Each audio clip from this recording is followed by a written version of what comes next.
Kalol police ગેરકાયદેસર ઊંચા વ્યાજે નાણાં ધીરવા અને પઠાણી ઉઘરાણી મામલે કાલોલ પોલીસે 3 સામે કાર્યવાહી વધુ પીડિતોને આગળ આવવા અપીલ પંચમહાલ જિલ્લાના કાલોલ પોલીસ દ્વારા ગેરકાયદેસર રીતે ઊંચા વ્યાજે નાણાં ધીરવા પઠાણી ઉઘરાણી કરવા તેમજ ધાક ધમકી આપવાના આક્ષેપોને લઈને કાયદેસરની કાર્યવાહી હાથ ધરવામાં આવી છે।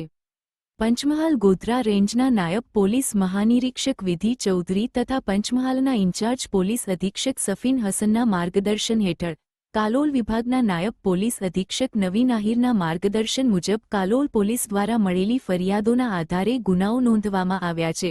પોલીસે નોંધેલા ગુનાઓ મુજબ આરોપીઓમાં દીપેશ રાજપૂત માં ફાઇનાન્સના માલિક કાલોલ, જીગર પરમાર, શામળ દેવી તા કાલોલ, અરવિંદ મકવાણા કાલોલ આરોપીઓ સામે ભારતીય ન્યાય સંહિતા BNSની સંબંધિત કલમો તેમજ ગુજરાત નાણાં ધીરનાર અધિનિયમ હેઠળ 2 અલગ-અલગ ગુનાઓ નોંધાયા છે। પોલીસ દ્વારા કેસમાં આગળની કાયદેસરની કાર્યવાહી હાથ ધરવામાં આવી છે। પોલીસની જનજાગૃતિ અપીલ કાલોલ પોલીસે નાગરિકોને અપીલ કરી છે કે જો કોઈ વ્યક્તિ ગેરકાયદેસર રીતે ઊંચા વ્યાજે નાણાં ધીરે, વધુ વ્યાજ વસૂલે, ધાક ધમકી આપે અથવા પઠાણી ઉઘરાણી કરે તો ગભરાયા વિના તાત્કાલિક નજીકના પોલીસ સ્ટેશનનો સંપર્ક કરે। સાથે જ પોલીસે જણાવ્યું છે કે જો ઉપરોક્ત આરોપીઓ વિરુદ્ધ અન્ય કોઈ નાગરિકને પણ ફરિયાદ હોય તો તેઓ કાલોલ પોલીસ સ્ટેશનમાં સંપર્ક કરી જરૂરી માહિતી આપી શકે છે।